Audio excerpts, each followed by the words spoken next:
Hey, welcome everybody for yet another edition of Weird Wednesday from your friends at baloneybrain.com. I'm, of course, your host, Used Toy, or John House. Joining me, as always, Suburban Hobo or Daryl House. We apologize for missing last week, but we had some technical difficulties that we hope are worked out. So, how you doing, Daryl? I'm doing good. Yeah, I'm in Florida. What's not to like? I love it there. Although the truth is, I am throwing my town here under the bus a couple of stories today. I'm just saying it was too cool, it was too fresh, too local, too good for me to ignore this. This was out of today's newspaper.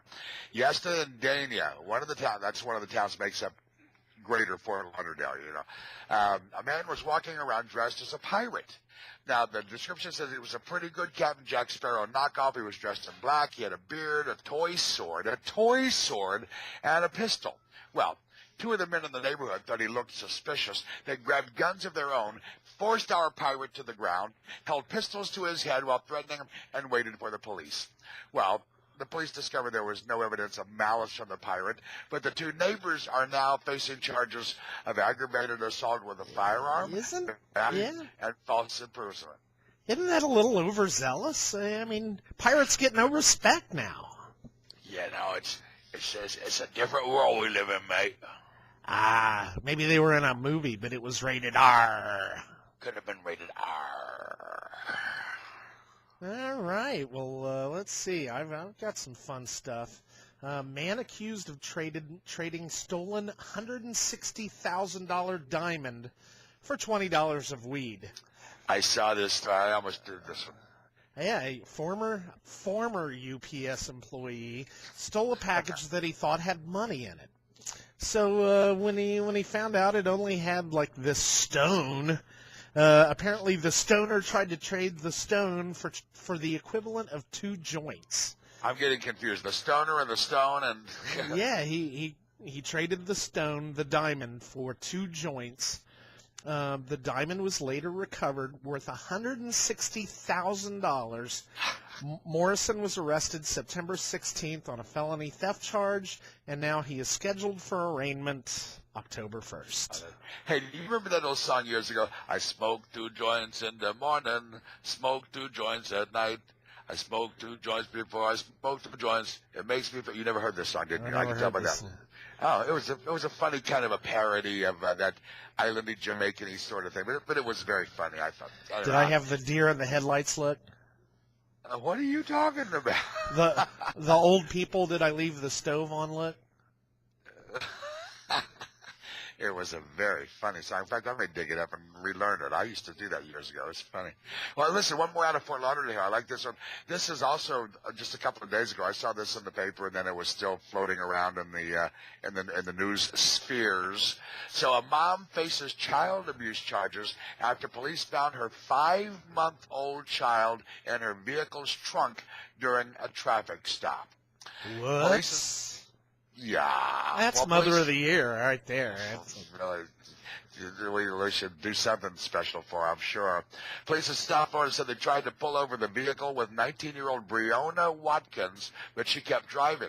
Well, when she stopped, the deputy heard a baby crying in the trunk. Well, according to the arrest report, the child was lying on top of a pair of hedge clippers and was surrounded by dangerous objects, including a gas can and other debris. Watkins told authorities she had asked her 14-year-old passenger to slide the baby into the trunk through a backseat panel because she didn't want to get ticketed for not having a car seat. All I can say is pitiful. Well, she's still in jail, $7,000 bail. She's not going to get out. And they're lining up to defend her, I'm sure. Well, here we've got one since Baloney Brain is worldwide. I've got a European story. A gambler in Germany has been saved from jail by a one-armed bandit. He apparently was playing a slot machine when he was kind of questioned by police. They found out he had a warrant for He had a warrant because he owed, €710, $910 fine, or faced 71 days in prison for resisting police during a previous incident.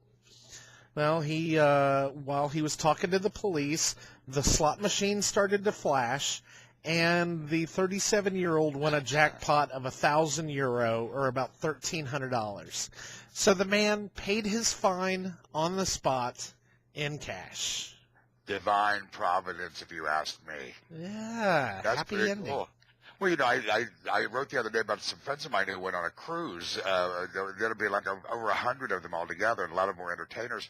But a friend of mine who has a very expensive car had just got a bunch of work done on her car. It was going to cost her more out of pocket than she really was expecting to spend after this cruise and stuff. She goes to the casino and she plays the slots. She won $1,400.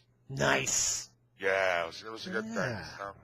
Well, here's my last story, and this one, I have always loved movies. The Sting. You know, I love that movie. The Flim Flam Man. The Music Man, Professor Harold Hill. I love. So this is my new hero, and I think she's probably young and hot. I didn't see her picture, but Lana Newstrom.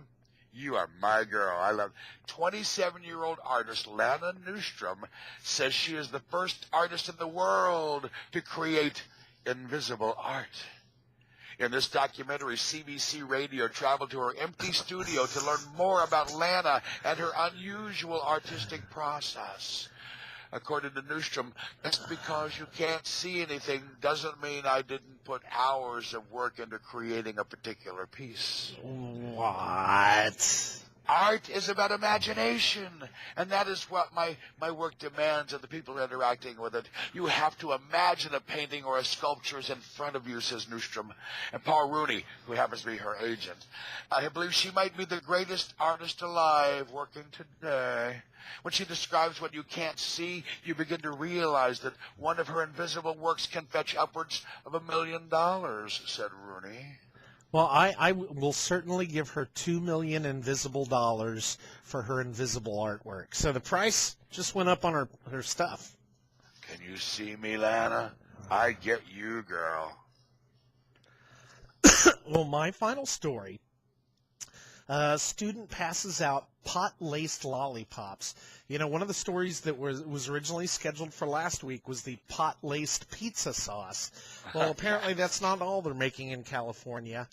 A girl apparently ordered these from California to pass out to her classmates at high school in Connecticut. And when she did, you know, some of the kids didn't know that it had THC, the active ingredient in marijuana, and one of them ended up in the hospital, which kind of brought the whole thing down. So after that, the police got involved. But because she's a student, she's being charged as a juvenile and will not be arrested. But yeah. Well, my only question is, what took them so long? pot pizza, pot lollipops. You won't even have to smoke a joint anymore. Who can take a sunrise? Well, listen, folks, that's been our Weird Wednesday for this week. Thanks for joining us. Thanks for spending time with us every week. Used Toy, you have been and you remain the man. We'll see everybody next week. Bye-bye.